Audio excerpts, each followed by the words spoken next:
Thanks for tuning in to What is Comparison?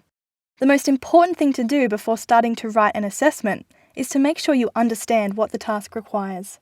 This video looks at what comparison means in an assessment task. What is comparison? A comparison shows where two things are similar and also where they are different. There are two methods for making comparison. In method 1, you look at each animal separately. Write out a list of characteristics for each. Look at similarities and differences between characteristics in the two lists. Now that you've decided what to write about, how do you set it out in an essay?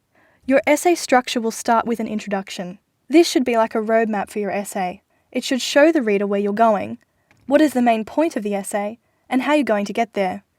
It should also outline the points you are using to build up to the conclusion. Here you also tell the reader why this is an important topic.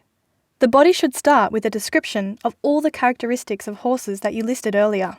The next section should describe dogs. Then you should point out the similarities and differences to horses. Use words like similarly or in contrast to show where things are similar or different.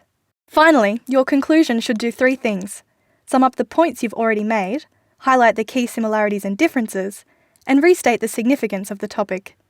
Now let's look at method 2 for comparison. In method 2, you identify categories where the animals might be similar or different, such as their diet or their habitat. Find information to fill in the table above, noting similarities and differences. To set out the body of the essay using method 2, you would begin by providing an introduction.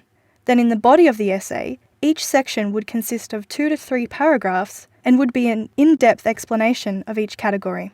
For example, in section 1, write a few paragraphs on the habitat of both the horse and the dog, and then outline the differences and similarities between these. The next section would look at diet and follow the same structure as the previous one. Finally, your conclusion would sum up the key similarities and differences and restate the significance of the topic. For more handy hints on studying at uni, check out the other videos in our Tune In series.